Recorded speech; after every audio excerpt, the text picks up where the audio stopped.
Bom dia, bem-vindos ao painel Qual reforma tributária que queremos? O papel fiscal para a recuperação da credibilidade, transparência e crescimento socioeconômico no Brasil. A reforma tributária é um tema em destaque há muito tempo no cenário brasileiro, que atualmente conta com ao menos duas propostas principais em análise. A primeira proposta da PEC 4519, que está na Câmara dos Deputados e foi apresentada originalmente pelo nosso panelista aqui presente, deputado Baleia Rossi. Ela sugere, a despeito de possíveis indícios de alteração, a criação de um único imposto sobre bens e serviços, denominado o IBS, Imposto sobre Bens e Serviços. A segunda proposta da PEC 110 de 2019, que está no Senado Federal, propõe a criação de um sistema de imposto, de valor agregado, IVA, dual, mediante a criação da CBS, Contribuição sobre Bens e Serviços, e um IBS subnacional. Essas propostas têm em comum a criação de um tributo que substituiria 5 outros atualmente existentes em nosso sistema tributário: o ICMS, o ISS, o IPI, o PIS e o COFINS, com base ampla de incidência, não cumulatividade, não incidência sobre exportações, tributação no destino e a introdução de um imposto seletivo. No entanto, possuem diferenças em relação à distribuição de competências, concessão de incentivos fiscais, forma de transição, entre outras características. Trata-se da razão pela qual o grupo de trabalho da Câmara dos Deputados apresentou um relatório que objetiva conciliar ambas as propostas. Muito mais do que formatos e técnicas, discutir a reforma tributária é um exercício de democracia e justiça fiscal, pois o resultado pode causar mudanças significativas no sistema, na sociedade brasileira, buscando promover a justiça fiscal e social, simplificar o sistema tributário e estimular investimentos. Diante desse cenário, esse painel tem como objetivo ampliar o debate sobre o cenário de uma iminente reforma tributária no Brasil, analisando as contribuições das principais propostas em pauta.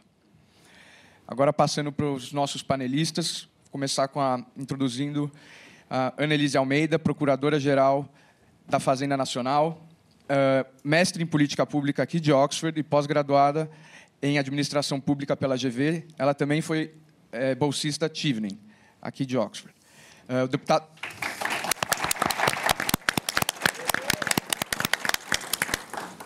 deputado Baleia Rossi, deputado federal desde 2015 e atual presidente nacional do MDB. Desde 2016, figura na lista de 100 parlamentares mais influentes do Congresso, segundo o Departamento Intersindical de Assessoria Parlamentar.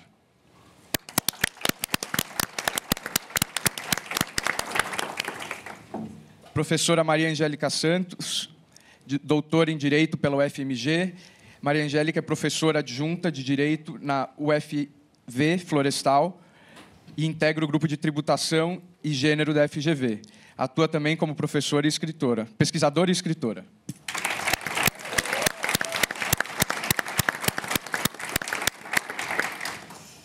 E, finalmente, nossa moderadora, Bárbara das Neves, que é nossa coordenadora de conteúdo do Brasil Fórum. Ela é mestranda no LLM de International Tax Law da Queen Mary University of London, bolsista Chevening também, graduada em Direito e Ciências Contábeis, especialista em IBET e mestre em Direito Tributário pela Universidade Federal do Paraná. Com mais de 10 anos de experiência, é também professora e pesquisadora.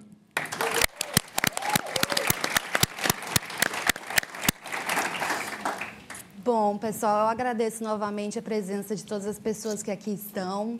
E eu estou muito feliz, gente, de estar aqui nesse painel, mas ainda mais pela condução desses 2 dias de fórum. Eu, como coordenadora de conteúdo, eu estou muito orgulhosa. Eu falo por todo mundo da nossa organização.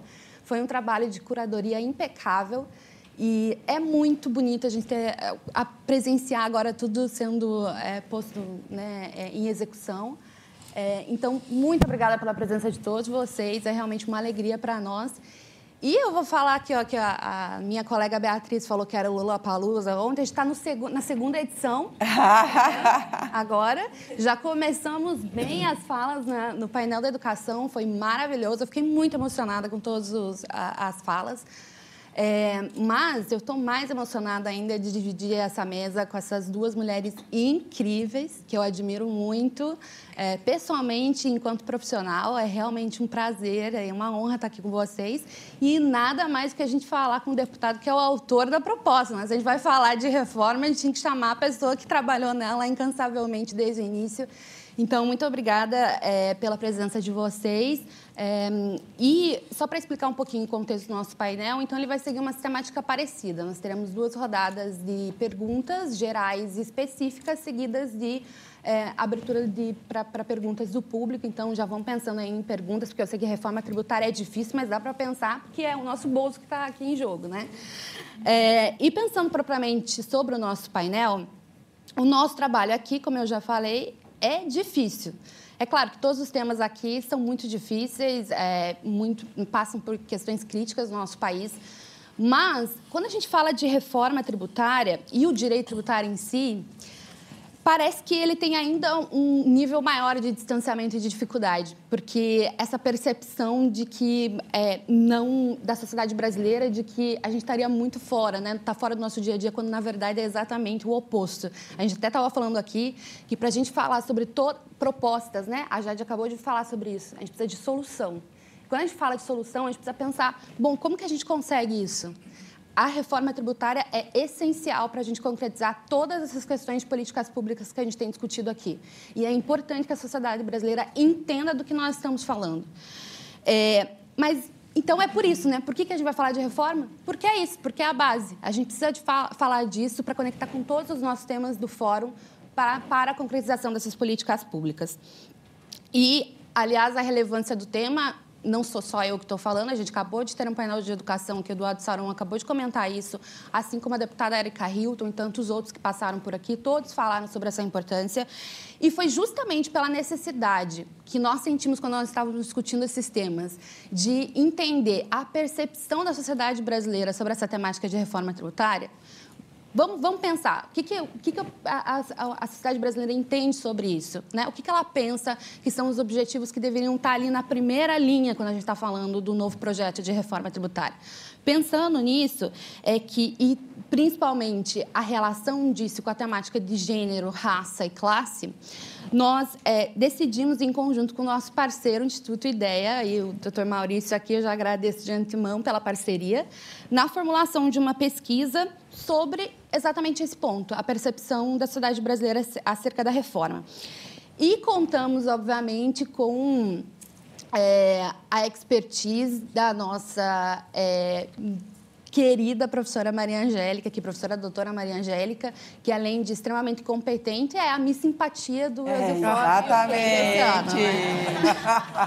Que gentilmente, então, desenvolveu esse material com muito cuidado e maestria durante todo o processo. Eu te agradeço muito, porque a gente sentiu esse carinho, mesmo lá de longe do Brasil, aqui conosco. E neste ponto, professora Maria Angélica, eu gostaria de começar a nossa conversa pedindo que, para, se possível, que você fale um pouco, né, explique para nós o que nós estamos falando, e o pessoal já está coordenando aqui, porque a gente vai ter slides para essa apresentação específica, mas eu gostaria de saber da professora do que a gente está falando quando a gente está falando de reforma, e mais do que isso, diante desses resultados dessa pesquisa do Instituto IDEA, eu gostaria de saber a sua percepção enquanto pesquisadora especialista e enquanto cidadã brasileira, se é possível a gente afirmar que o sistema tributário brasileiro atual é injusto e ele acentua ações discriminatórias de gênero, raça e classe. Bom dia a todas, todos e todes. Na pessoa do ministro Barroso, eu cumprimento todo mundo. É uma enorme honra estar aqui dividindo esse painel com vocês, estar aqui presencialmente com vocês e dialogando com quem nos assiste. Antes de começar a falar sobre a nossa pesquisa e entrar na sua resposta, eu queria trazer um relato sobre como que essa pesquisa ela representa esse fórum. A gente começou no dia 6 de abril. Eu recebi... Gente, depois da pandemia, eu já aviso vocês, eu não sei se foi a pandemia ou se é a passagem do tempo, mas eu choro com qualquer folha que cai. Então, assim, se acontecer, não se assustem, é normal. E fiquei sensível, assim, acho que é o tempo, não sei. E a gente, desde o dia 6 de abril, a gente vem trabalhando para desenvolver essa pesquisa com o Maurício, o Instituto Ideia. Abraçou muito a nossa intenção de produzir essa pesquisa. E vocês não imaginam, assim, como pesquisadora, o que é você receber um convite para você fazer perguntas para o Brasil. Tipo, escreve aí, o que você gostaria de saber, o que você gostaria de perguntar para os brasileiros sobre a reforma tributária. E aí eu fiquei muito feliz pela oportunidade, porque esse é o sonho do pesquisador, esse é o sonho da pesquisadora. E a gente, então, quis fazer uma pesquisa muito dentro do que a Jade trouxe. A Jade, quando estava aqui falando, ela disse: não tem como a gente fazer uma reforma do ensino sem os estudantes. Não tem como a gente fazer uma reforma tributária sem os cidadãos. Não tem como a gente discutir a transformação da nossa realidade sem a gente conversar com as pessoas que sentem no cotidiano a experiência da tributação. Então, a gente quis fazer esse movimento. Eu acho muito importante a gente estar aqui e mostrar, assim, quase que como a gente faz com os nossos alunos, né? Acho que todos aqui passaram por uma graduação tiveram a oportunidade de encontrar o professor no primeiro dia falando: minha matéria é a mais importante, minha matéria é a mais legal, minha matéria... Mas aqui no caso do direito, né, tributário, da reforma tributária, é óbvio que é. Por quê, gente?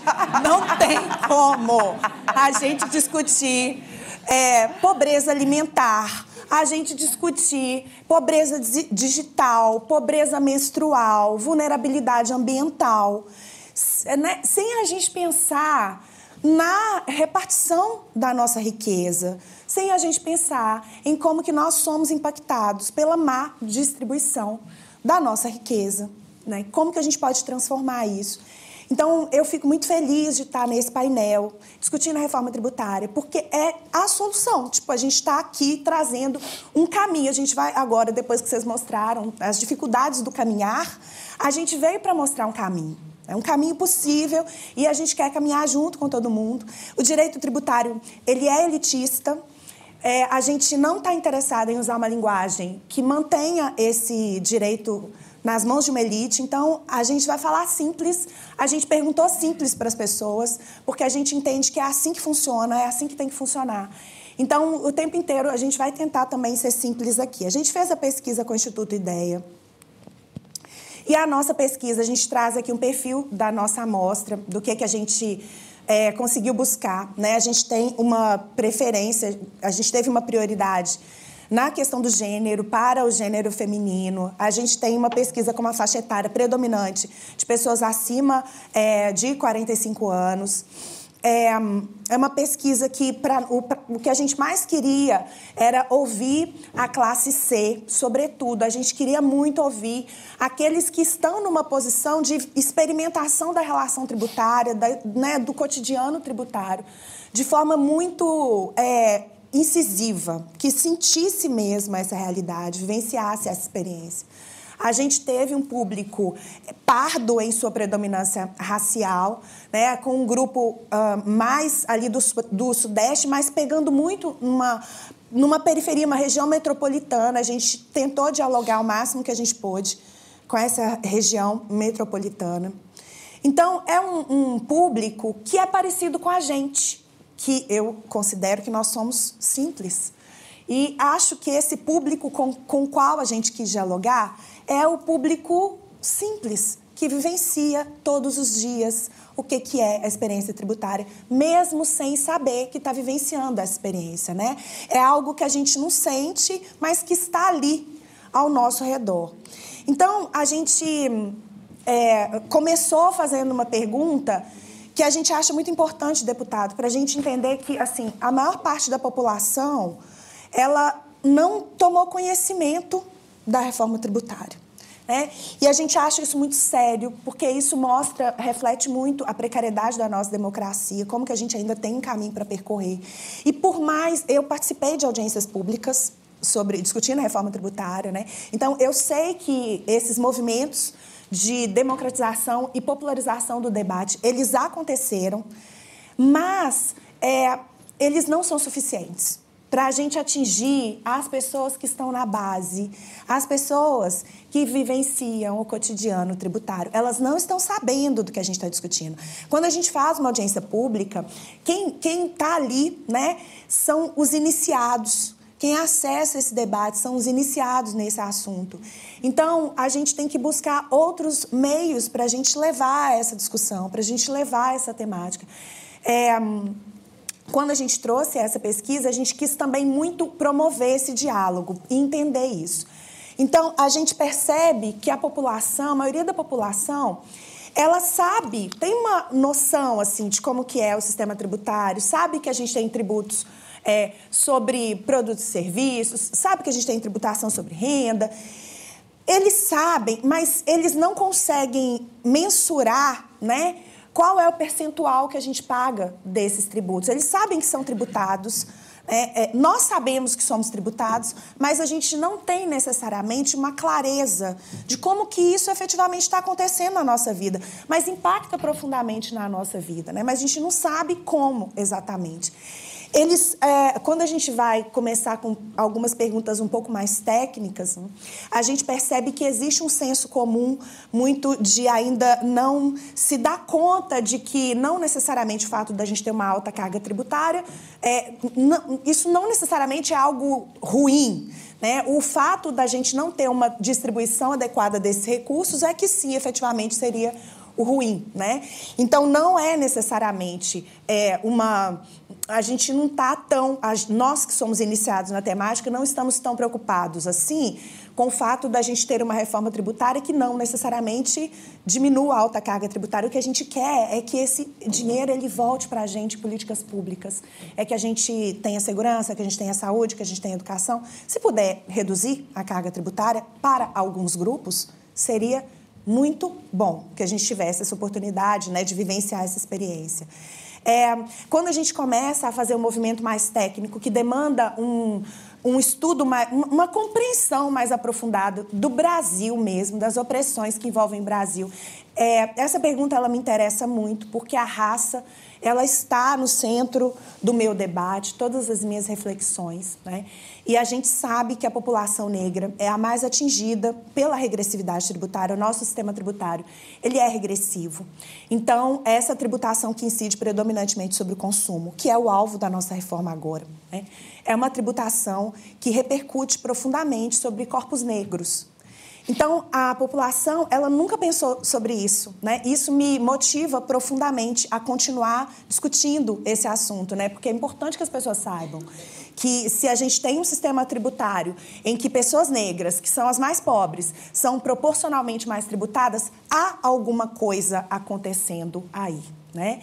E que muitas vezes a gente não pensa, não reflete sobre isso. E é interessante que eles não pensaram que o nosso sistema é racista, mas eles acham injusto que pessoas negras e, portanto, mais pobres sejam mais tributadas que pessoas ricas, que pessoas brancas. Então, existe um senso comum em torno desse assunto que defende uma ideia de justiça e melhor distribuição da riqueza no nosso país. As pessoas, elas têm essa percepção, ainda que elas não estejam alinhadas com uma complexidade que o debate mais técnico poderia oferecer para elas.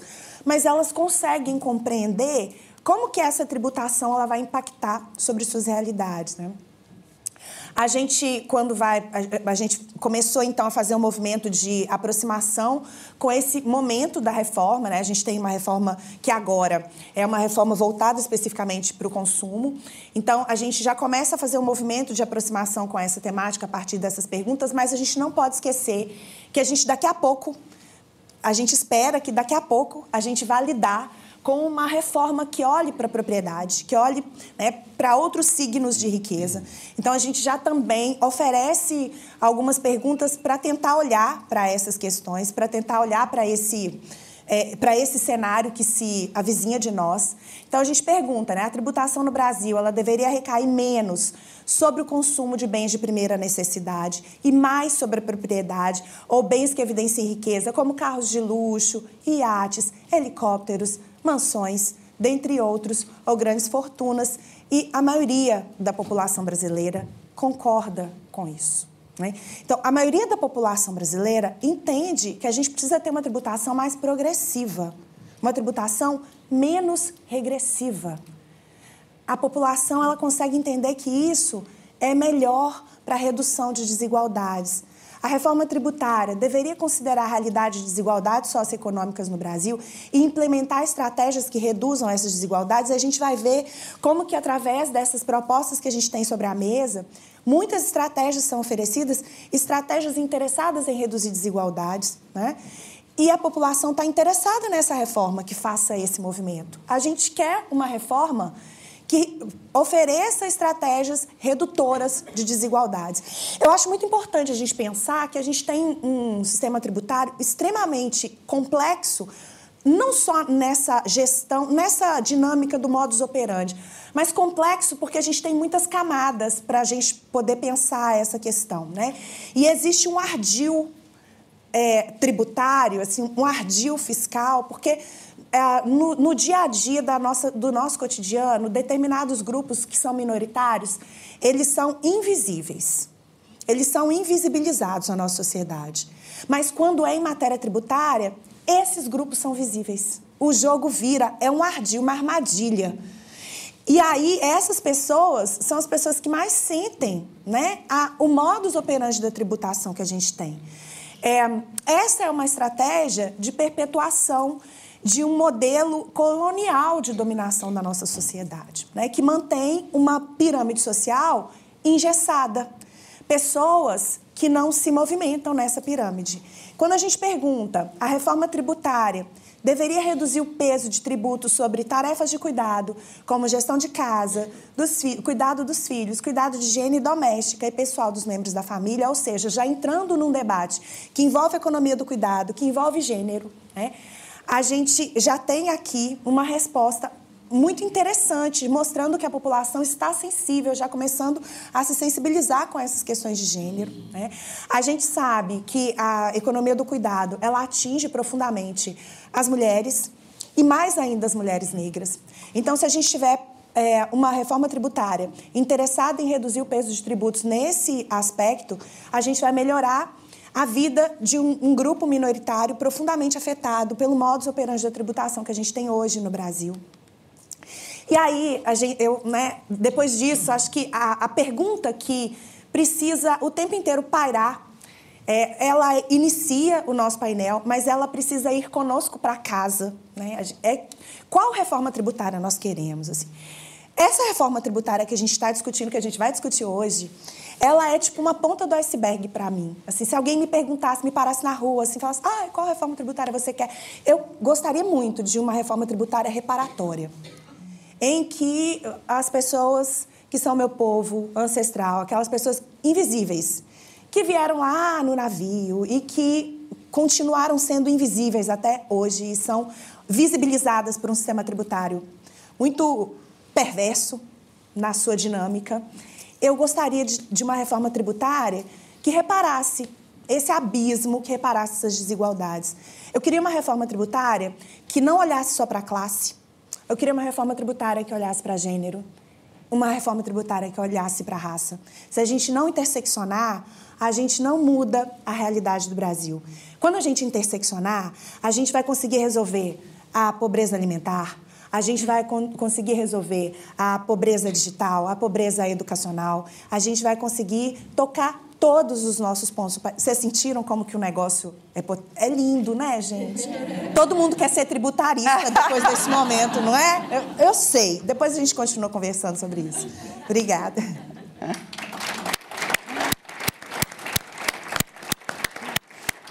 Bom, eu concordo, eu acho o direito tributário lindo, extremamente interessante. Mas eu só quero lembrar também que essa pesquisa está disponível no nosso website do Fórum, tá? Então, ela tem vários outros aspectos que também serão abordados no dia de hoje em outros painéis. Mas, se vocês já tiverem a curiosidade, porque é um tema extremamente interessante, tá lá para vocês consultarem. E, dando continuidade a essa conversa, e principalmente essa pergunta, qual reforma nós queremos, a gente precisa saber em que pé nós estamos. Porque a gente já fala, como no início nós pontuamos, em reforma tributária há anos, Eu mesma escuto desde que eu comecei a me interessar por direito tributário. Vocês podem pensar que não é tanto tempo, mas é. Então, e todo mundo concorda, a gente precisa de uma reforma tributária. Acho que se você perguntar para qualquer uma das pessoas aqui nessa sala, todo mundo vai responder de maneira afirmativa essa resposta.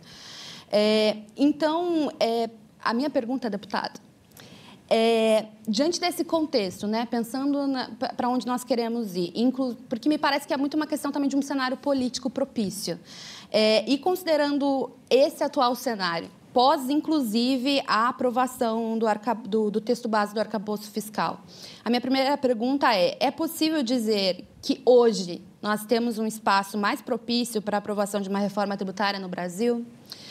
E, além disso, a gente sabe que o tema de reforma é algo que envolve inúmeros interesses. Esse é um dos outros pontos para a dificuldade de aprovação de uma reforma. E não é só o nosso interesse, é um setor econômico, é um setor dessa conjuntura.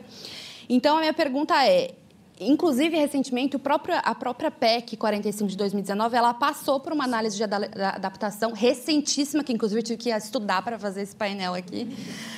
Então, como conciliar esses interesses de todos esses entes federativos, esse é um primeiro ponto, com essa autonomia que já é deles? Então, como conciliar isso, todos esses setores da economia, mas, principalmente, como conciliar isso com o que nós queremos, com o que os cidadãos brasileiros precisam? É isso, deputado. Bom dia. Bom dia. Primeiro, agradecer a oportunidade de estar aqui no Fórum Brasil, ao lado da Maria Angélica, ao lado da Annelise.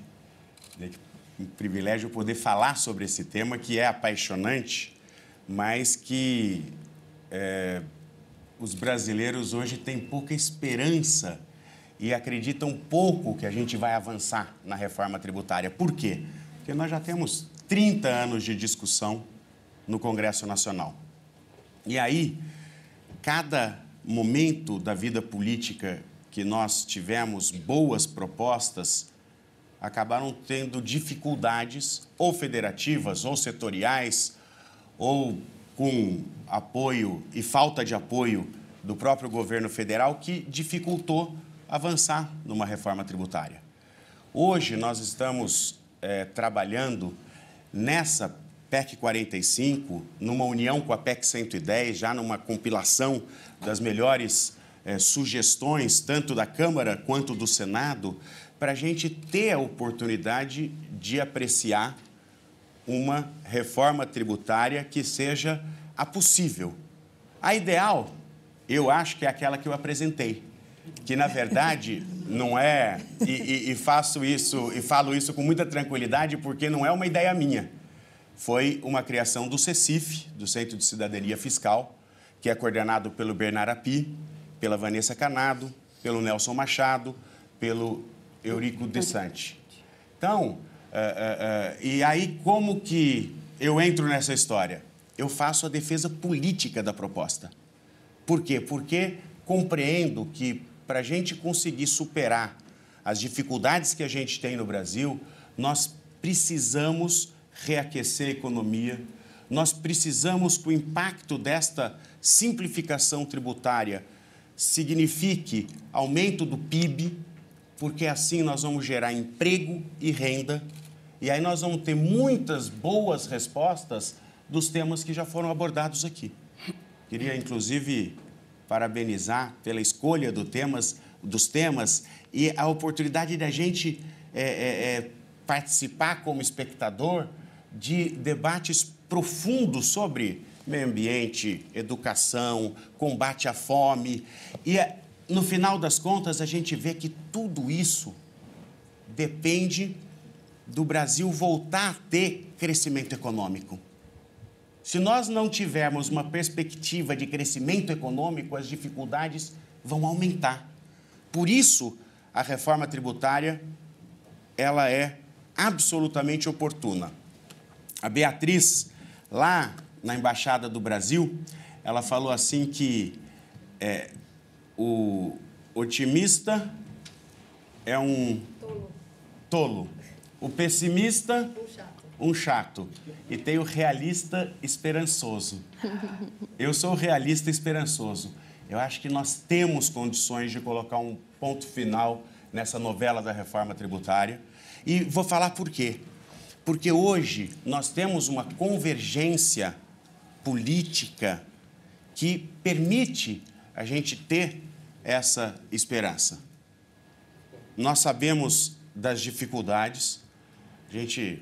O ministro Barroso, que eu quero saudar, Contarato, nosso senador, o Bira, o Orlando, a Érica Hilton, o Rodrigo Agostinho, todos aqueles que vieram para participar, nossa vice-prefeita de Recife. Nós sabemos que esse tema ele já está há muito tempo tramitando, mas hoje nós temos o ministro da Fazenda, o Fernando Haddad, que quer a reforma tributária. Tanto é que levou para sua equipe, para uma assessoria especial de reforma tributária, o Bernard Api, que é o idealizador intelectual da nossa proposta, e agora está trabalhando nas convergências das outras matérias. Então, o governo federal, acredito que pela primeira vez se coloca a favor de uma reforma tributária no consumo. E isso é muito relevante. Porque uma reforma que precisa de 308 votos como PEC no Congresso Nacional e depois maioria também no Senado, quantos são? Os 49? Isso. No Senado? E 49 votos do Senado, sem que o ministro da Fazenda se empenhe, é muito difícil de você passar. Tem o apoio do presidente da Câmara dos Deputados, o Arthur Lira, que tem colocado essa questão da reforma tributária como, hoje, a prioridade número 1 do parlamento, na Câmara. E tem o apoio do Rodrigo Pacheco, presidente do Senado, que também coloca como a prioridade a reforma do consumo. Então, isso nos faz crer que é possível a gente votar uma reforma tributária e essa simplificação. Agora, quais as dificuldades? Eu até coloquei ontem no meu Twitter. Falei, olha, estou aqui na Universidade de Oxford, participando de um debate do Fórum, do Brasil Fórum, e, enfim, defendendo a reforma tributária. Aí veio uma pessoa e fala assim, vocês combinaram com os russos? Por quê? União, estados e municípios não querem perder. E nenhum setor da economia quer pagar mais imposto. Então, são dificuldades reais. Agora, nós não podemos, nessa discussão, olhar a árvore. Nós temos que olhar a floresta como um todo. Nós temos que olhar o Brasil e saber que nós temos uma janela de oportunidade que eu acredito que vai ser a última da nossa geração. Porque se a gente tem Câmara, o presidente da Câmara e os líderes empenhados nesta reforma, se a gente tem o presidente do Senado junto com os líderes empenhados nessa reforma, se a gente tem o presidente da República, através do seu ministro da Fazenda, apoiando, se nós, convergência maior do que essa, política, nós não vamos ter. Então, eu tenho esperança que a gente possa, ainda esse ano, votar na Câmara e no Senado essa simplificação tributária para melhorar a vida de todos os brasileiros. Porque quando você fala de gerar emprego, de gerar renda, você fala de dar oportunidades e da gente dar muitas respostas para todos os painéis que nós estamos vendo aqui nesse debate. Perfeito. Eu espero exatamente isso. Mas eu acho que também, para a gente pensar aqui nessa primeira rodada de perguntas, para além da gente saber como que estamos com o atual projeto, o possível projeto, né, compilação das duas PECs, a gente também precisa entender e conversar aqui se isso é suficiente, né? Se essa proposta, ela realmente vai abarcar tudo isso que a gente está falando aqui. E é por isso que eu vou direcionar a minha próxima pergunta para a doutora Annelise, porque nós sabemos que um dos principais desafios do sistema tributário brasileiro é a tributação indireta, a tributação sobre o consumo, é uma tributação complexa, é uma tributação detalhada, né? E eu posso falar sobre isso, porque para explicar ICMS, ISS, falar que cada município e estado tem sua própria legislação, você tem que entender todos eles, é extremamente difícil. E a gente não vai falar sobre todas essas siglas aqui, eu prometo. E essa situação ela fica até um pouco mais visível quando a gente presta atenção na comparação do Brasil com outras jurisdições que compõem a OCDE, por exemplo. Então, é um fato que a tributação sobre o consumo é um problema no Brasil. E, inclusive, em recente entrevista ao Valor Econômico, a doutora Anelisa, inclusive, mencionou sobre a importância da reforma tributária, ponderou que o sistema tributário brasileiro é muito regressivo, o que significa que ele cai nas costas e ele é suportado por aquelas pessoas que têm uma renda, né? que são realmente todos nós, né? Que suportamos essa alta carga tributária. Mas pensando justamente, então, nessa regressividade do sistema, e, inclusive, já ponderando que o próprio governo Lula, recentemente, aumentou a faixa de isenção do imposto de renda da pessoa física e prometeu alterações gradativas até o fim do mandato. Só que, ao mesmo tempo, a Associação Nacional dos Auditores Fiscais da Receita Federal indicou que até fevereiro desse ano, a defasagem acumulada da tabela do imposto de renda chegava a 153% no total. Então, pensando justamente em todos esses pontos, a minha pergunta é possível a gente discutir reformas específicas voltadas para o consumo sem questionar a importância de uma reforma abrangente que inclua também a tributação sobre a renda e o patrimônio? Especialmente ao considerar o que o deputado acabou de mencionar, que essa reforma tributária ela não pretende redução de carga. Isso tem que ficar bem claro, porque é algo que eu já escutei várias vezes. Ela não pretende uma redução de carga. Então, é possível a gente falar em justiça fiscal diante desse cenário? Bom, primeiro dizer que é uma alegria estar aqui, uma honra para mim. Eu tenho que fazer coro com todos e todas que me antecederam, agradecer a organização, agradecer a oportunidade.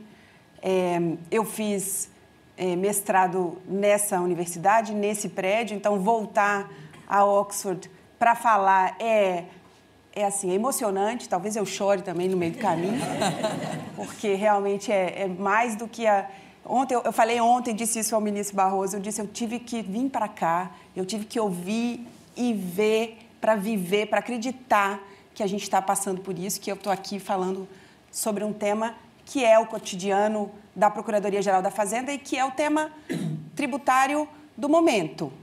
Ok, pode ser que tenha sido o tema tributário dos últimos 30 anos, de todos os momentos, mas agora ele tem, eu concordo com o deputado, tem uma convergência de fatores. É possível falar em justiça fiscal no Brasil hoje? É possível desde que a gente olhe a floresta, olhe o filme e não a fotografia. A reforma tributária que está sendo discutida, ela é fruto de debates políticos, de debates na academia, de debates na administração pública, e ela é a reforma possível nesse momento. Ela não é possível falar de reforma tributária só de consumo, porque você não resolve um sistema tributário que é, na sua essência, regressiva, sem olhar para o patrimônio e para a renda, sem olhar para um outro tema que é absolutamente delicado, que é o tema dos benefícios fiscais. Você não resolve a reforma tributária e não fala em justiça fiscal sem resolver uma coisa que é muito cara para o Estado brasileiro e que é muito caro para as empresas, que é o litígio, o contencioso tributário. A gente tem hoje quase 5 trilhões de reais em contencioso tributário. Isso impacta desde a vara do interior até o Supremo Tribunal Federal. As grandes discussões que a gente teve esse ano no Supremo foram discussões bilionárias tributárias. O litígio tributário impacta o balanço das empresas, contingencia valores importantes daquela empresa gerar mais empregos, inclusive sua sobrevivência no mercado. E eu estou falando desde pequenas empresas até grandes multinacionais.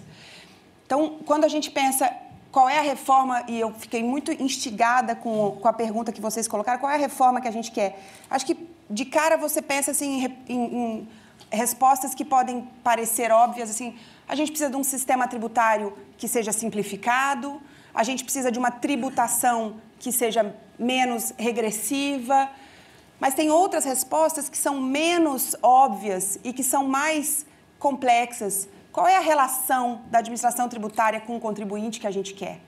Tem um projeto na Câmara, não só um, mas vários projetos, tratando das obrigações acessórias. A obrigação acessória, ela impacta o custo da empresa, ela impacta o compliance, ela impacta o custo do Brasil, no final das contas, ela impacta a relação do contribuinte com o fisco, com a administração tributária. Quando a gente fala dessa relação, você olha também para dizer como é que o contribuinte chega na Receita Federal do Brasil, por exemplo, ou chega, num segundo momento, na Procuradoria-Geral da Fazenda Nacional, para entender minimamente a estrutura da administração tributária federal. A gente tem a Receita Federal do Brasil, que é, então, o órgão lançador, competente pelo lançamento, pelo contencioso administrativo, então, DRJs, que são as delegacias de julgamento, e o CARF. Se esse débito, que nesse momento é um débito para o contribuinte, é um crédito da Fazenda Nacional, se ele não é recolhido no tempo e no modo devido, depois do lançamento e depois do contencioso, ele é inscrito em dívida ativa da União, que nada mais é do que um registro dos créditos, dos ativos tributários ou não tributários que a Fazenda Nacional tem para receber. A gente tem um estoque de débitos hoje de quase 3 trilhões de reais, 2,7 trilhões incluídos em dívida ativa. É uma fotografia, é um estoque, por isso que é um volume tão alto. E durante muitos anos, a Fazenda Nacional trabalhou essa relação com o contribuinte a partir da lógica punitivista, talvez, a partir da lógica do enforcement, a partir da lógica de não pagou, eu cobro. E eu cobro como? Eu mando para o judiciário. Esse foi, até 10 anos atrás, a lógica de formação da recuperação do crédito público no Brasil. O crédito público esse que suporta e dá funding para políticas públicas desde o Bolsa Família até política de investimento, até a construção de toda a infraestrutura do país. Mas a tributação ela serve muito mais do que só para dinheiro no caixa, né? A tributação, e quando a gente pensa, olha, a administração tributária, e tem essa conotação meio pejorativa do fisco, como o leão, como aquele que abocanha os recursos da gente, como aquele que vai, né, a mão do Estado na nossa conta corrente, no nosso patrimônio. O ministro Barroso falou assim, eu nem trouxe a carteira hoje, quando ele me viu sentada aqui. Então, você vê que a minha presença aqui nesse momento, assim, ela tem essa força da administração tributária que vai atrás do contribuinte. É o leão, não é? Mas, por outro lado, você pensa, sem esse crédito que é trazido para o orçamento da União, a gente não tem recursos para a política pública. Durante muitos anos no Brasil, e ainda hoje, as políticas públicas são feitas com base em desonerações tributárias. Então, é muito engraçado, eu digo isso porque eu tenho uma experiência vasta lá no Ministério da Fazenda. Os ministérios setoriais, então, MDS, MEC, Saúde, trazem uma política pública e a política é fundada necessariamente numa desoneração tributária. E aí, a justificativa do mérito da política, ela é absolutamente louvável, mas se você não tiver um painel geral de todas essas desonerações, você acaba dando renúncia fiscal para uma política que não gerou emprego, que não chegou aonde devia, que beneficiou um município que, de repente, não precisava, que tem, você veja hoje, uma das bases da reforma tributária que está sendo discutida é a tributação no destino. Então, você tem hoje o maior percentual de arrecadação tributária de impostos estaduais ou municipais, ISS e ICMS, são municípios pequenos que são sede de bancos. Então, você tem municípios na Grande São Paulo que têm um valor imenso de percentual de arrecadação tributária. E tem um valor imenso de FPM, que é o Fundo de Participação dos Municípios, que é gerado pela repartição constitucional. Por quê? Porque são municípios pequenos. Então, você tem uma política tributária que foca que, na verdade, se beneficia de duas formas. Então, a lógica de você tirar a arrecadação da origem e mandar para o destino é para, de alguma forma, repartir. É de alguma forma que esse valor que é arrecadado em tributos contribua para o desenvolvimento regional, por exemplo.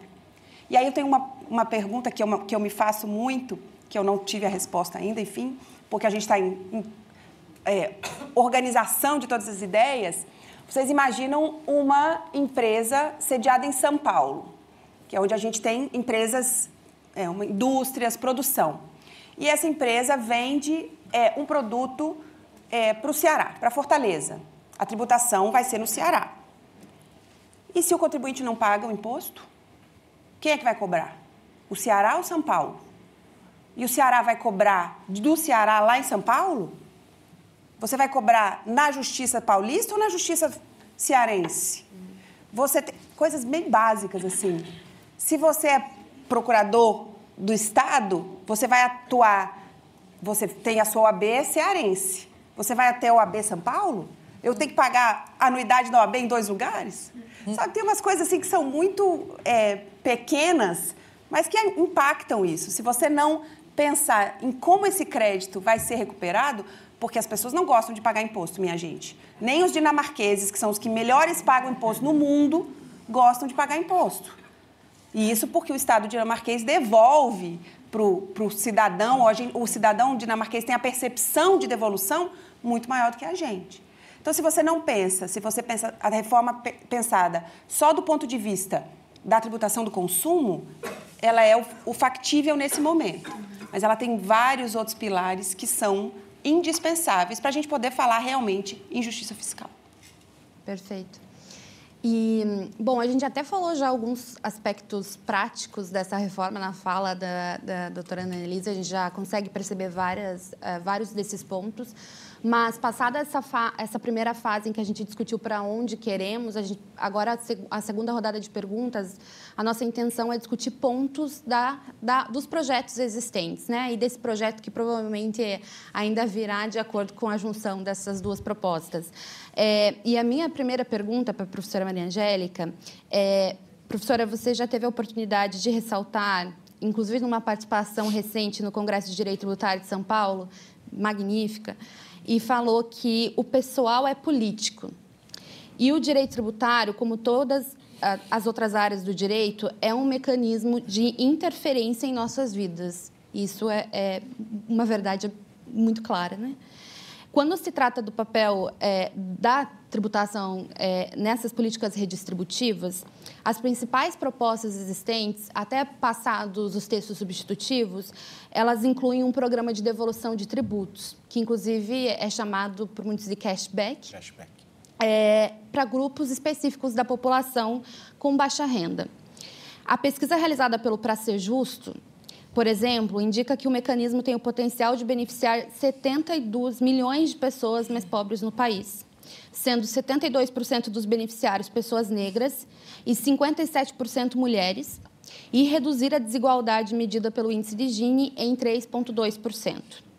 No entanto, nós fizemos a pesquisa agora com o Instituto IDEA, e, dentre outras perguntas, né, essas pesquisas elas demonstraram que, ao serem questionadas, né, essas pessoas sobre o maior problema no Brasil, hoje, 14% dessa amostra indicou que se trata da má administração pública. E outras 22% dessa amostra indicou que seria a corrupção.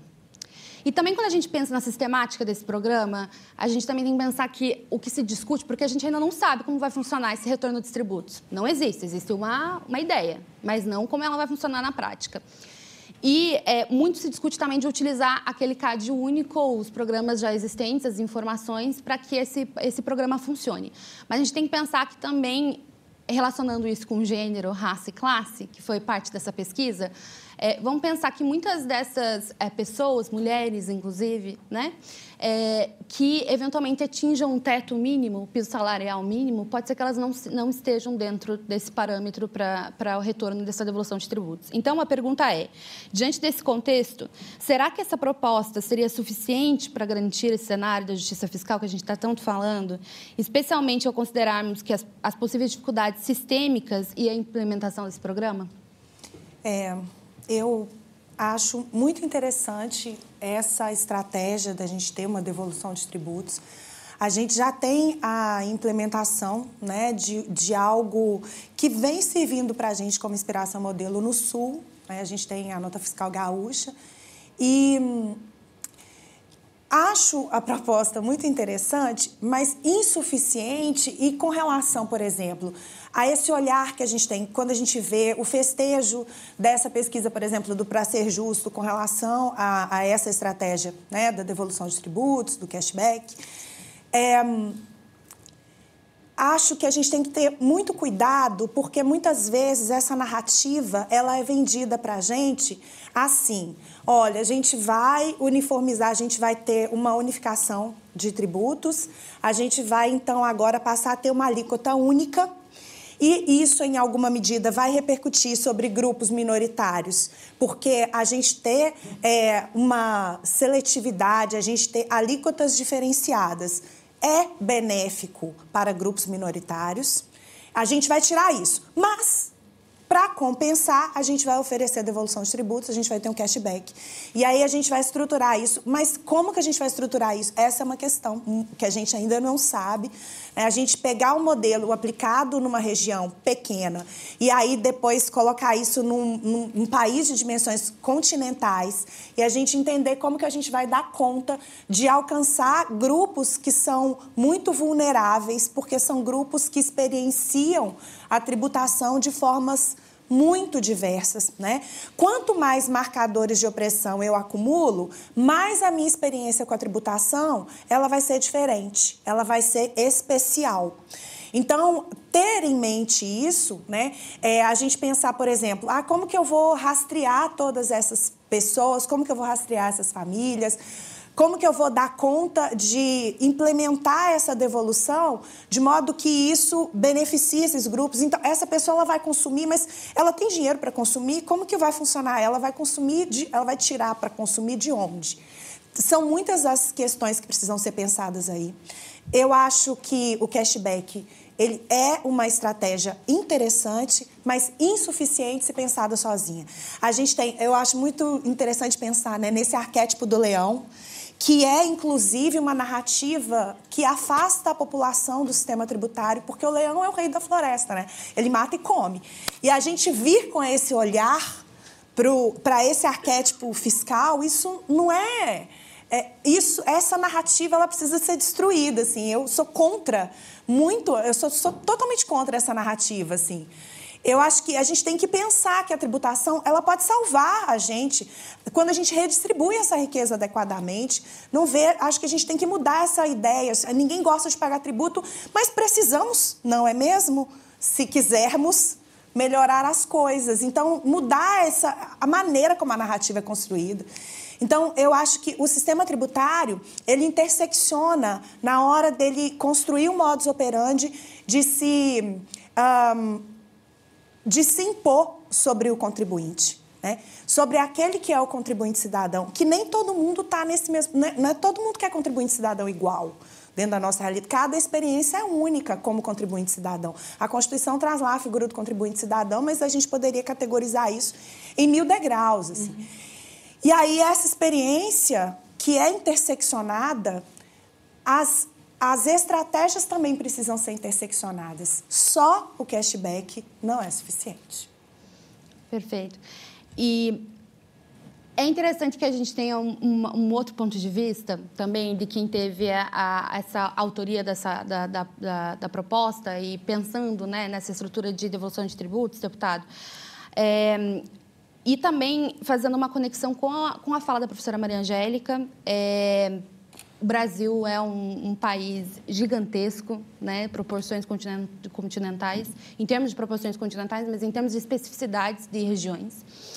E é importante a gente considerar também as outras temáticas que a gente conversou aqui ao longo do fórum, porque a gente também falou que é um país onde 36 milhões de pessoas não tinham acesso à internet em 2022 e outras 34 milhões não possuem uma conta bancária. Então, nesse sentido, a pesquisa também com o Instituto IDEA ainda destacou que para 44% da população brasileira, essa população não concordaria com uma reforma que não diminuísse a carga tributária do país. E outras 26% concordariam desde que esses serviços fossem definitivamente assegurados. Então, diante desse contexto, eu questiono como garantir a efetividade dessa proposta, dessa opção no nosso país. Olha, eu acho que o combate à regressividade tem que ser permanente. E aí nós não vamos conseguir apenas com a reforma tributária do consumo. Nós precisamos trabalhar, se a gente conseguir avançar nela. A ideia é que nos primeiros 15 dias de julho a gente possa votar na Câmara a PEC 45 com as modificações do grupo de trabalho que foi coordenado pelo Reginaldo Lopes, que é deputado federal lá de Minas Gerais. O Aguinaldo Ribeiro, que é da Paraíba, é o nosso relator. Nós já fizemos mais de 1000 audiências e conversas setoriais e federativas para avançar. Quer dizer, nós temos um calendário que se não conseguir votar nos primeiros 15 dias de julho, que pelo menos se vote em agosto e a gente passa para o Senado Federal. E depois nós vamos ter que avançar em outras pautas, que é renda e propriedade. Quer dizer, a PEC 45 e o substitutivo que virá através do trabalho do Aguinaldo, ela já combate a regressividade. Por quê? Porque hoje o pobre no Brasil paga mais imposto que o rico. Isso é um fato. Por quê? Porque, proporcionalmente à sua renda, ele consome muito mais produtos e o rico acaba consumindo mais serviços. E hoje o produto é muito mais tributado do que o serviço. Então, o simples fato de você conseguir avançar na simplificação tributária e você ter a unificação dessa proposta, você já combate a regressividade. Mas o que a Maria Angélica falou aqui é correto. Quer dizer, nós precisamos depois avançar nas outras discussões para que a gente tenha realmente um sistema tributário que não seja regressivo como é hoje. E o nosso sistema tributário, além de tudo, é desonesto, porque é um manicômio tributário complexo, cheio de exceção, que acaba sobrecarregando o Poder Judiciário. E a Annelise falou aqui do contencioso. O Brasil tem quase 5 trilhões de reais no contencioso. Recurso que devia estar nas empresas para melhorar a competitividade, para gerar emprego e renda, para você ter condições de reaquecer a economia. E fica nessas burocracias que são só do Brasil. Então, eu acredito que a proposta, ela é, sim, o primeiro passo para a gente combater a regressividade. E o sistema nosso é desonesto, por quê?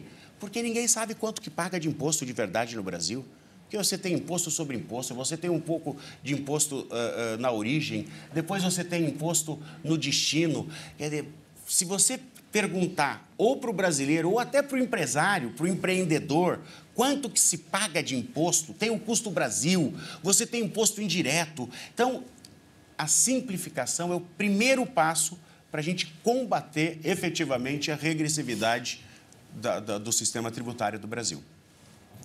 Interessante, deputado, e até seguindo essa temática das propostas e do que elas dizem ou elas poderiam eventualmente vedar, a doutora Annelise até falou um pouquinho na fala sobre essa temática, o problema dos benefícios e incentivos fiscais, porque tem se falado muito nas duas propostas atualmente, que uma das principais discussões tem relação com a possibilidade ou não da concessão de benefícios e incentivos fiscais. inclusive, tratamentos diferenciados ali para diversos setores da economia. E ainda que as propostas elas ainda estejam sujeitas a eventuais complementações, como elas de fato terão, né, dá para ver pelo relatório que saiu recentemente do grupo de trabalho, nós teríamos hoje, o texto que nós temos hoje, né, e não as sugestões, uma proposta permitindo algumas excepcionalidades ali, algumas exceções, e a outra que originalmente entende que esse não é o caminho ideal, né, que o ideal realmente seria um programa de devolução de tributos, por exemplo. E, nesse sentido, eu gostaria de mencionar uma pesquisa apresentada no grupo de trabalhos da professora Luísa Machado Menezes, indicando que as famílias chefiadas por mulheres que gastam mais em produtos de primeira necessidade e cuidados de gestão de casa, que foi um dos nossos objetos da pesquisa. E ainda que mulheres negras gastam 36% a mais com itens de alimentação do que uma família chefiada por um homem branco, por exemplo. Então, dito isso, doutora, nós gostaríamos de saber, doutora Annelise, né? Annelise, por favor. A coisa de chamar a doutora.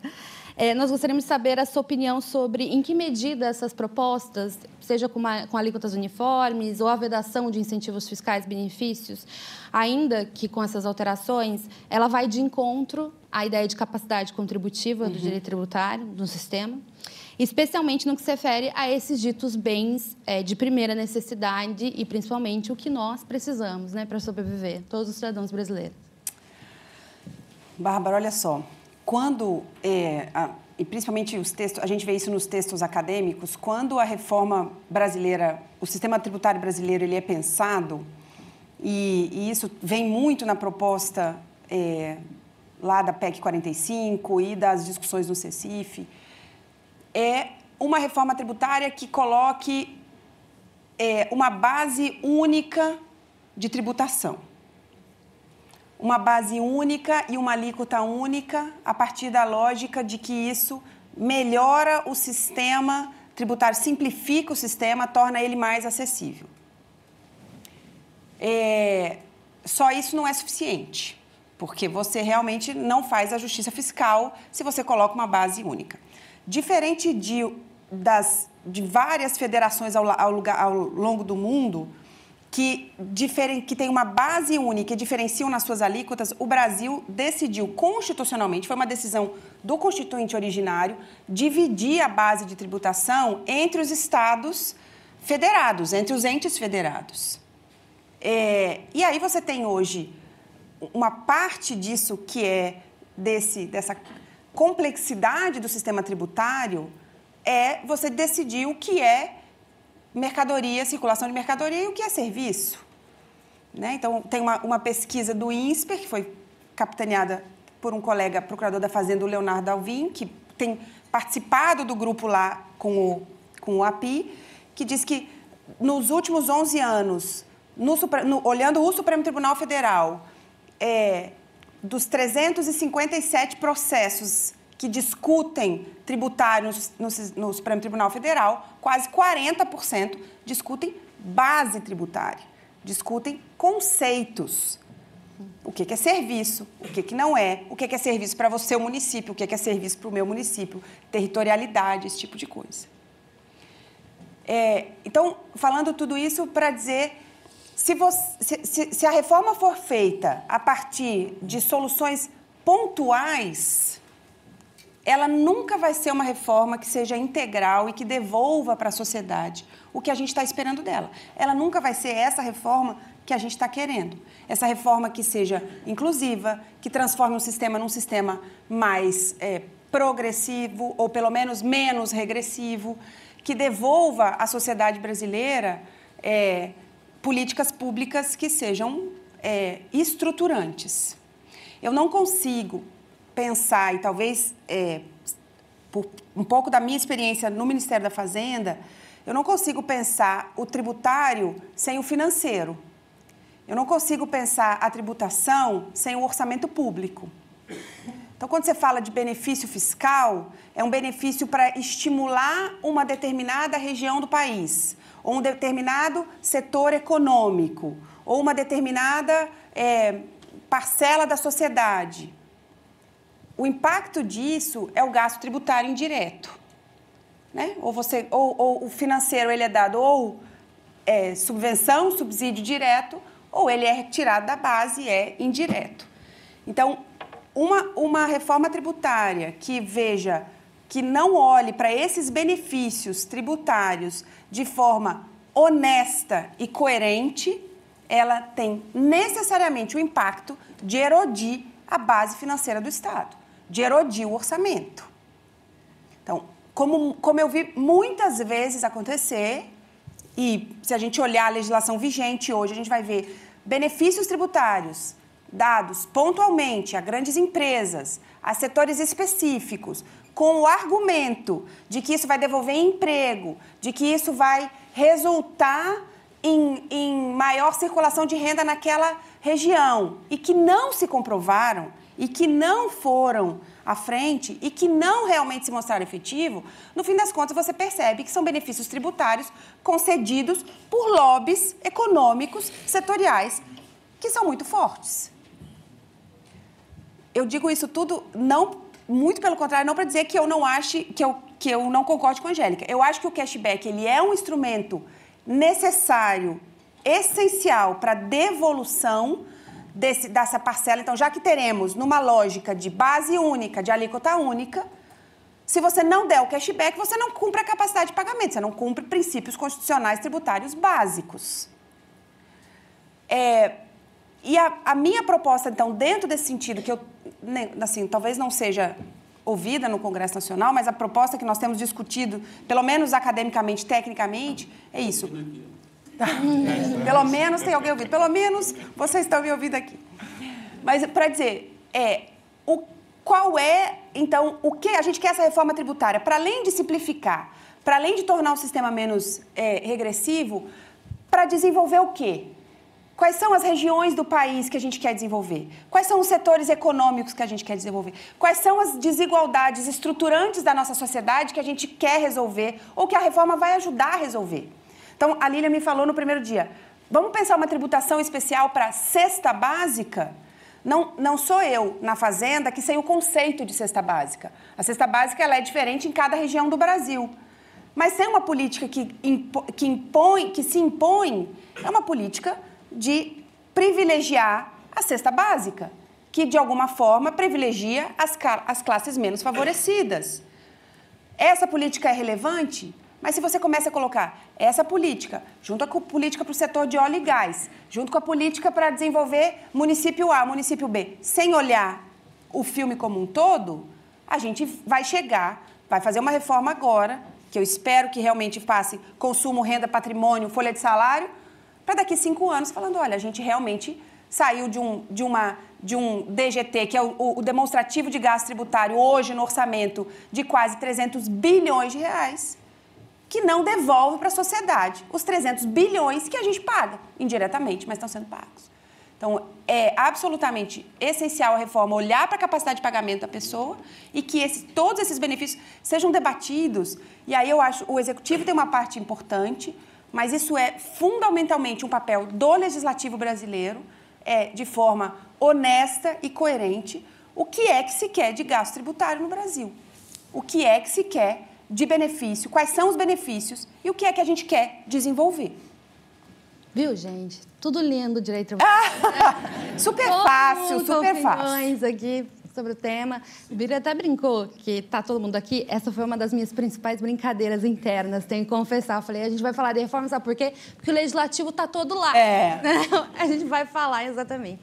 Bom, vamos para a rodada de perguntas agora. Coincidentemente, essa semana que vem, provavelmente na quarta ou mais tardar na quinta-feira, o Aguinaldo Ribeiro, que é o relator da reforma, vai apresentar o texto no parlamento. Então, nós estamos realmente no momento mais importante dessa discussão. Um momento melhor ainda, o deputado que o Baleia Rosa vai ligar. Então... Eu vou pegar meu caderninho para anotar aqui os pedidos. Para a gente conversar. Manda o link do YouTube.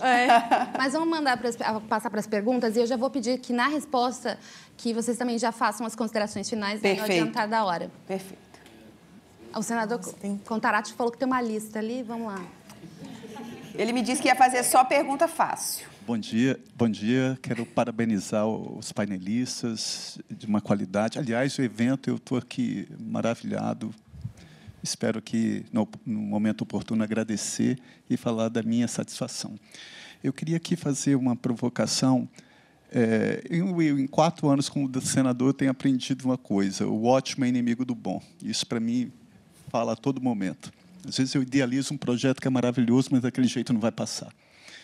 E já estou perguntando diretamente ao meu colega Baleia Rossi. Se não haveria um terreno fértil, porque hoje no Brasil os dividendos eles são isentos de taxação diretamente na fonte. Eu acho que se nós fizéssemos esse enfrentamento, isso seria muito positivo para a população brasileira. O próprio artigo 153, inciso 7º da Constituição Federal, desde o dia 5 de outubro de 88, diz que compete à União taxar grandes fortunas. Quando que nós, parlamentares, vamos ter a coragem, efetivamente, de enfrentar esses 2 pontos? E eu queria ouvir isso da Câmara dos Deputados, porque no Senado eu tenho feito essa provocação também. E eu queria fazer uma pergunta à minha colega Annelise, brilhante, que eu amo, sobre o devedor quanto mais. Hoje nós sabemos que no Brasil existem empresas, tabaco, bebida e combustível, que vivem como devedores quanto mais. Isso fere a livre concorrência, isso fere o princípio da moralidade. O Supremo já deu uma decisão fantástica quando determinou até, inclusive, fechamento de estabelecimento. O que a Procuradoria pode fazer para combater e até mesmo ou provocar as instituições de fiscalização para conter e combater o devedor quanto mais? Eu falo isso porque eu fui relator de um projeto de lei no Senado, justamente para combater a conduta do devedor quanto mais, mas que, por circunstâncias alheias, não caminhou, e agora estou de novo fazendo essa reflexão. Muito obrigado. Obrigada.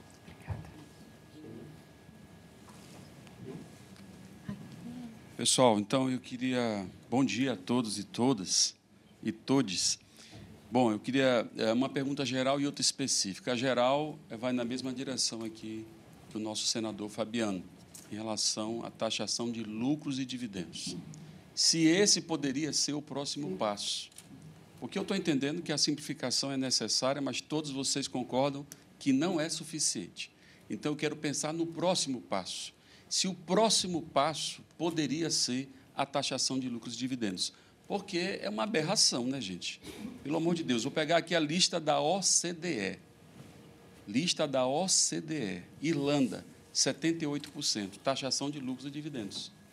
Aí você vai descendo, Chile, 76%, Inglaterra, 61%, Hungria, 59%. Não vou perder o tempo aqui de ler tudo, vou dizer apenas que apenas 3 países da OCDE não taxam lucros e dividendos. Colômbia, Estônia e Letônia. Somente 3. Então, eu acho que está mais do que na hora do Brasil retornar, porque já teve taxação de lucros e dividendos até 1995.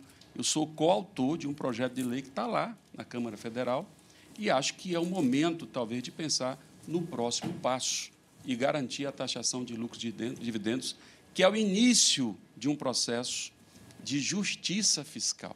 Essa é a questão. Como que você faz justiça fiscal?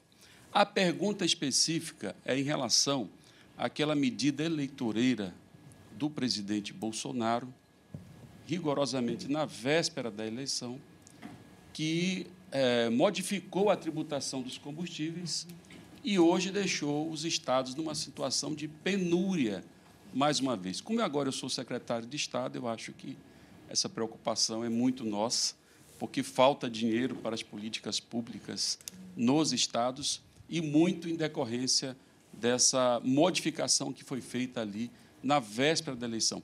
Como nós podemos fazer para reparar isso? Então, é uma pergunta específica. Eu acho que o Baleia talvez tenha acúmulo, mas eu deixo vocês também à vontade para complementar. Muito obrigado. E o Maurício e a Nira. Bom, obrigado, parabéns, professora, pela condução da pesquisa e das perguntas, né? Parabéns a você. É uma honra trabalhar com você. Pela sua pesquisa, parabéns. Parabéns. Uma pergunta para as duas, depois para o deputado. Para as duas é o seguinte, fica claro que, obviamente, a sociedade está pouquíssimamente engajada nessa discussão da reforma tributária, né? E uma das coisas que eu, ao longo dos anos fazendo pesquisa, esse é um dos pontos que minou a credibilidade do Congresso Nacional, se distanciar as discussões importantes do país da opinião pública. Eu queria ouvir das duas quais são estratégias para engajar melhor a população. E uma coisa importante, quando é que a população vai ficar iluminada de quem ganha e quem perde com essa reforma tributária? E para o deputado, aí eu não sou jurista, então peço ajuda aos universitários. O Supremo declarou inconstitucional você cobrar ISS na origem, né?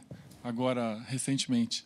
Isso, como é que isso dialoga com a PEC, com as duas PECs que estão colocadas aí, deputado? Porque é incongruente, né? E uma coisa que eu li da PEC, eu quero até que foi mencionado pela Annelise, a PEC não menciona nada de regulamentar um meio eletrônico para cobrar esse imposto e para evitar qualquer discussão interfederativa, né? Quando é que isso vai entrar na discussão e como é que essa coisa do ISS do Supremo afeta o texto daqui para frente? Obrigada. Bom, eu queria só rapidamente, aproveitando que a Annelise tocou nesse assunto, né, da alimentação, que eu falei brevemente ontem também, queria resgatar que a gente tem estudos internacionais mostrando o quanto os alimentos ultraprocessados têm ocasionado problemas de sobrepeso e obesidade, alimentos ultraprocessados e bebidas açucaradas, de uma forma geral, têm ocasionado aumento de sobrepeso e obesidade, que é um problema grande, né, da nossa população já. E não só aumento de sobrepeso e obesidade, mas também mortes, né? Então, quer dizer, nós temos hoje a alimentação acarretando um problema grande na saúde, né? Nós temos um aumento da despesa de saúde no país em função da alimentação.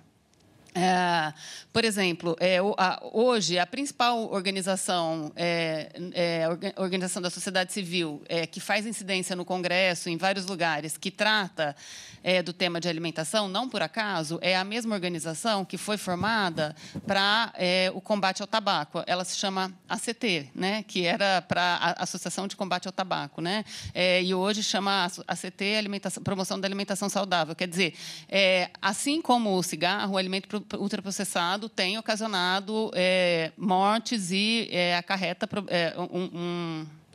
um gasto maior na saúde, né, no nosso orçamento de saúde, e impacta muito diretamente no bem-estar da população. Então, considerando isso, né, esse contexto, e considerando que o cashback ele não resolve esse problema, porque esse é um problema de toda a população, ele não é só um problema, como disse o deputado Baleia, os quintis de menor renda gastam mais mesmo com alimentos, né, e com a aquisição de produtos em detrimento de serviços, isso muito claramente, né, e o cashback de fato meritório, né, para que a gente possa equilibrar esses gastos, né, e a renda da população. Mas, considerando que essa questão é uma questão universal para todos os quintis, do primeiro ao último quintil, como é que a gente... E considerando, né, como a doutora Annelise falou, que nós temos toda essa dificuldade de beneficiar um setor ou um ponto em detrimento de outro, mas que a saúde é fundamental, né? É uma questão de vida. Como é que a gente pode, de fato, ter um olhar diferenciado para que nós não corramos o risco de ter uma tributação que favoreça o consumo desses alimentos ultraprocessados, bebidas açucaradas, ou seja, alimentos que não são nutritivos, não acrescentam nada à nutrição, do ponto de vista nutricional, e, ao mesmo tempo, ocasionam uma série de problemas aí do ponto de vista da saúde, né? Então, eu queria saber se vocês podem falar um pouco sobre isso, especialmente o nosso querido deputado Baleia Rossi, que é o nosso representante aí dessa agenda no Congresso Nacional, mas também as doutoras que são da área aí também. Muito obrigada, gente. Pode começar. Tá, eu vou Gente, desculpa, mas é porque vou adiantar da hora. Vamos resumir essas perguntas iniciais aqui. Mas eu fiz um resumo aqui, Tá. Foram muitos questionamentos, mas eu acho que as perguntas gerais que podem ser abordadas por todos seria a questão mesmo da tributação relacionada à renda e patrimônio, né? A questão dos dividendos e a questão que o Dr. Maurício pontuou, que é a relação do distanciamento da população e as estratégias para comover a população em relação à temática.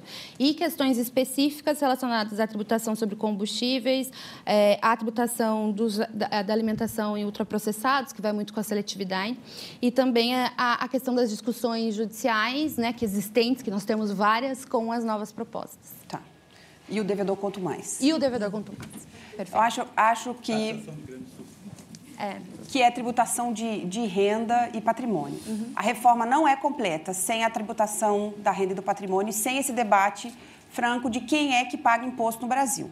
Hoje, claro, a gente não precisa nem discutir isso, quem paga imposto é o consumidor final, e esse consumidor final paga a mesma quantidade de imposto se ganha 1.000, se ganha 10.000, se ganha 100.000. O que significa que quem segura a tributação do consumo é a população mais desprotegida, e a gente viu aqui por todos os painéis anteriores, mulheres negras, periféricas, e isso é quem paga a conta da tributação no país. Então, quando a gente fala de tributação de grandes fortunas, de tributação de lucros e dividendos, a gente está falando uma coisa muito básica. A gente está falando assim, olha, vamos dividir a conta. Vamos olhar para os brasileiros ricos que estão mandando dinheiro para o exterior? Vamos olhar para onde está o patrimônio? Vamos olhar para como é que essas pessoas pagam realmente impostos, né, de organizações tributárias? E aí tem uma parte relevantíssima, uma responsabilidade relevantíssima da Advocacia Tributária Nacional, que passa muito do seu tempo, que gasta muito da sua energia organizando a tributação, fazendo planejamento tributário, que não é outro dos temas que ficou meio contaminado. Planejamento tributário não é uma coisa ruim, desde que ele esteja dentro de um sistema. Fazer planejamento tributário para mandar reserva para o exterior, para sonegar, para erodir base tributária, aí não é planejamento tributário, aí é criminoso. E aí eu entro no assunto do devedor quanto mais. O devedor, a gente tem 2 projetos de lei, um no Senado e um na Câmara dos Deputados. É um esforço imenso que a Fazenda Nacional tem feito ao longo dos anos.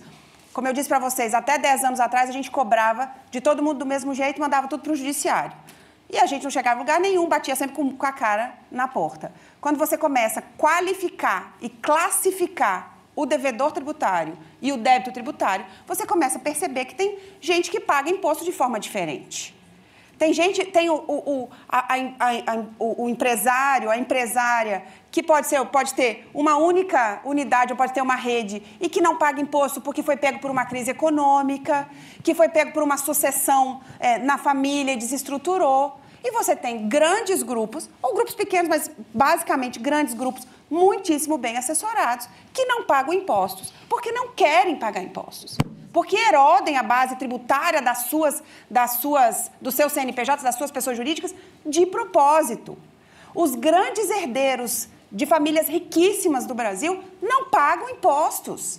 Não pagam impostos porque esse dinheiro está em fundos, porque você cria toda uma estrutura jurídica para que a Fazenda Nacional não ache a base tributária, ponto 1, o patrimônio, ponto 2. Então, o devedor quanto mais é um assunto urgente.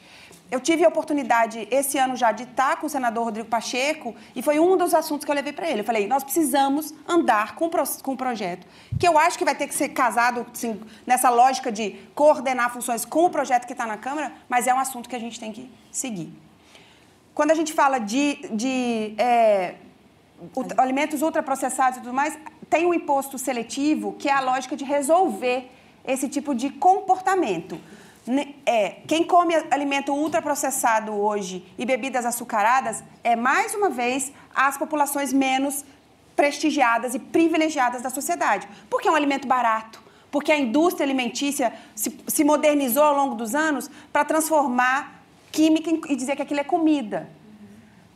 Se você não tributar isso para estimular um consumo consciente, você realmente vai ficar andando em círculo. Não acho, Lilian, que seja via alíquotas diferenciadas do ponto de vista desse imposto sobre o serviço, sobre o consumo, o IBS, o IVA, como estiver chamando. Na minha opinião, é um imposto seletivo, como aconteceu com o cigarro nos anos 80, como aconteceu com as bebidas alcoólicas. Eu acho que a gente está, sociedade, nesse sentido.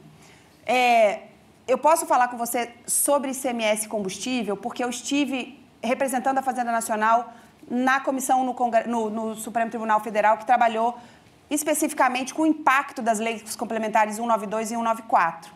E aquilo, eu tenho muitas coisas para falar sobre isso, não daria tempo, mas a gente pode conversar na hora do almoço. O acordo que foi feito, capitaneado pelo ministro Gilmar Mendes, que devolveu agora aos estados quase 30 bilhões de reais, foi uma forma da União e deste governo devolver aos estados um pouco dos recursos que eles perderam com uma erosão de base tributária que foi feita, como eu disse na fala anterior, mais uma vez, de forma pontual, de forma, você usou a palavra eleitoreira, porque era um momento de eleições nacionais, mas para resolver um problema pontual, sem olhar as consequências. Então, quando você fala de tributação, qualquer passo que você dá, se você não olha as consequências, você cria, na verdade, desmorona todo um castelo, e aí, enfim. Vou passar a palavra aqui. Obrigada, Nelly. Eu tenho que falar as palavras finais? Sim. Então tá bom. Então eu queria dizer que eu estou muito feliz de estar aqui. É realmente uma alegria. Eu queria agradecer a Bárbara especificamente. Eu estou aqui por causa da Bárbara. A gente tem uma grande amiga em comum, que é uma tributarista no Paraná, a Anne, que é uma amiga querida, que a gente trabalhou junto, que me colocou em contato com a Bárbara. E eu estou aqui falando do meu dia a dia, do que eu posso, dando a minha contribuição para essa discussão, que é uma discussão técnica, mas que é uma discussão de todos nós. Quando é que nós vamos saber quem é que ganha e quem é que perde com a reforma? Eu não tenho essa resposta. Eu acho que a história vai dizer isso. O que a gente tem trabalhado incessantemente e em off, tem gente, nesse final de semana, tem 3 pessoas da Procuradoria, junto com consultores da Câmara e os deputados, escrevendo o texto da reforma. Então, em off, não contem para ninguém. Só para todo mundo. Mas, com esse texto, a gente vai poder olhar e dizer, olha, quem ganha e quem perde e aonde que a gente vai. O que eu posso dizer da minha pessoa é que eu trabalho muito duro como servidora do Estado brasileiro para devolver todo essas oportunidades e os privilégios que eu ganhei na vida por ser uma pessoa branca, por ter vindo de uma família estruturada, por ser servidora pública e ter tido a oportunidade de chegar aqui. Então, dentro do meu sistema de valores, devolver para o Estado brasileiro, realmente, na qualidade de servidora pública, aquilo que eu ganhei da vida, que não foi ganho, que a gente sabe muito bem, mas que eu tenho esse reconhecimento. Então, era isso que eu queria dizer para vocês. Muito obrigada.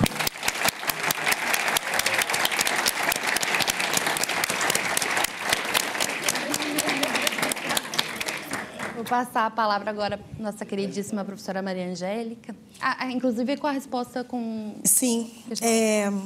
Eu vou abordar só alguns dos pontos, porque eu acho que a doutora Annelise já entrou em alguns mais específicos, né, de forma bastante adequada. Eu acho que a gente não tributar lucros e dividendos e a gente não tributar grandes fortunas é manutenção de privilégio branco. E já chega. É um absurdo a gente ter isso no nosso país e a gente ter pessoas miseráveis catando lixo para comer, né? Fazendo fila para poder comprar osso, para poder sentir o gostinho da carne. É um absurdo a gente viver essa realidade. E existem caminhos possíveis para a gente poder transformar a realidade tributária. Eu concordo que a gente discute isso muito no grupo de tributação e gênero, né?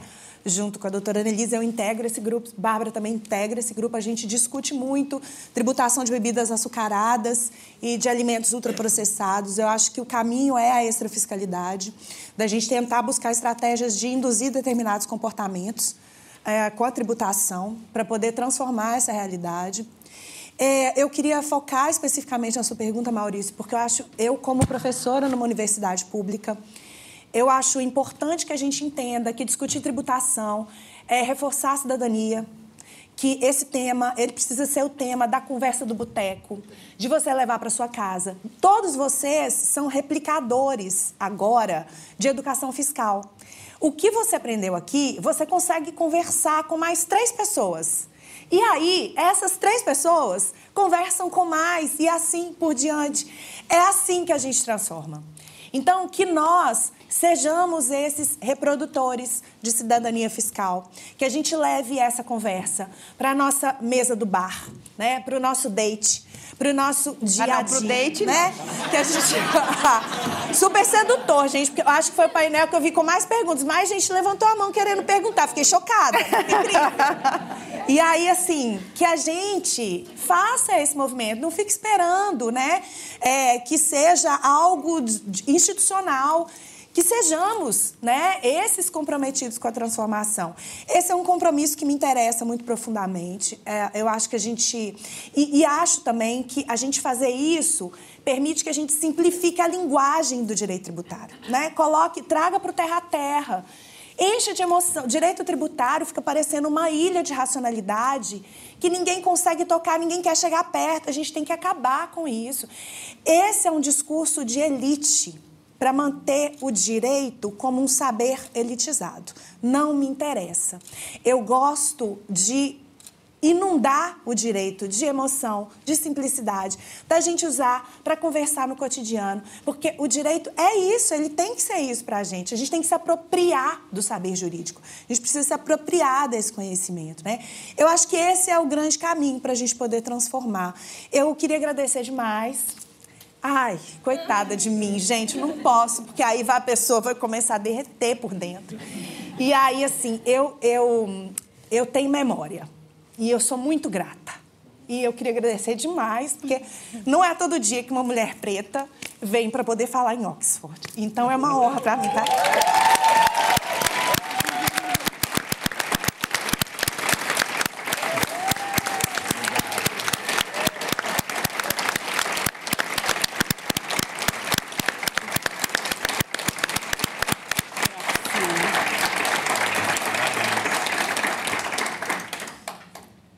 Minha vida ficou mais fácil com as 2 craques respondendo as perguntas, né? Mas, olha, eu não posso antecipar o relatório, mas como sugestão que vem até da PEC 110 e do grupo de trabalho, nós vamos ter um IVA dual, que é o CBS, que é PIS, COFINS e IPI. Depois nós vamos ter o IBS, que é ICMS e ISS. E aí, Maurício, já resolve a questão dessa discussão tributária que acabou tendo uma decisão do Supremo. Nós vamos ter legislação única para combater o que a doutora Annelise falou do contencioso tributário. Você tem que ter uma legislação única e aí não tem problema de você ser dual, apesar de eu defender que seja um só imposto, mas o que vale é a convergência política. Nós temos a reforma ideal e a reforma possível. E a possível é essa. Nós vamos ter uma alíquota intermediária que vai tratar de educação, saúde, transporte público. Por quê? Porque não é razoável a gente votar uma reforma tributária e, ato seguinte, você ter aumento da mensalidade de escola ou aumento do custo da escola pública e, da mesma forma, do plano de saúde ou do custo da saúde pública. E vocês imaginem a gente votar uma reforma tributária e aumentar a passagem de ônibus ou do metrô. Então, nós vamos ter uma alíquota intermediária para isso. O Bira falou aqui do que nós passamos, que foi terrível no ponto de vista político e o momento que foi feito, absolutamente inapropriado. E a ideia é a gente não constitucionalizar absolutamente tudo. A ideia era a gente deixar alguns pontos para que o Congresso Nacional pudesse deliberar através de lei complementar. São 257 deputados. Mas eu acredito que nós vamos ter que constitucionalizar algumas questões. Por quê? porque a gente não sabe quem é o governo que vai estar de plantão. E a gente sabe que um placar de 257 deputados é muito mais fácil, e depois no Senado, do governo de plantão conseguir do que com a PEC.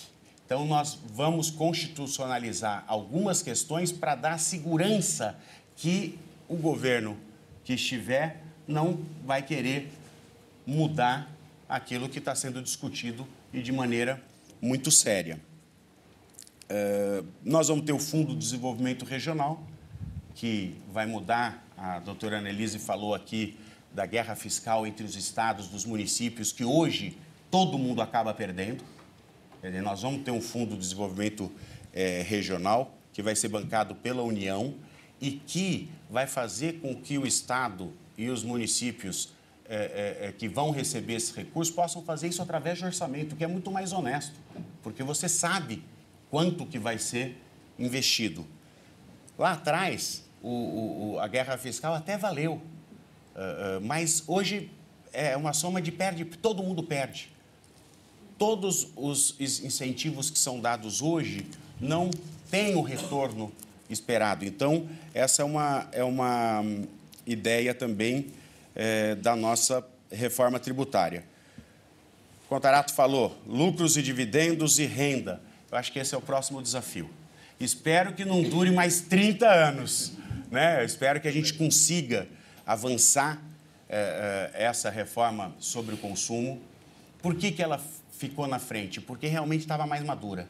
Desde 2019, a gente está discutindo essa simplificação. Quer dizer, eu acho que está num ponto realmente da gente unir esforços, da gente se desdobrar para a gente poder entregar para o Brasil um sistema tributário no consumo mais simples, acabando com as obrigações acessórias, fazendo com que o Brasil possa voltar a crescer, gerar emprego e renda. Acho que esse é o nosso objetivo. Conte comigo para esses outros temas, que eu acho que são igualmente relevantes para a gente combater a regressividade. Eu acho que se a gente conseguir aprovar, Bárbara, a reforma tributária, vale o mandato, vale a gente estar na vida pública, vale todo o nosso esforço para a gente entregar para os nossos filhos, para os nossos netos, um Brasil mais justo e mais próspero. Muito obrigado, gente.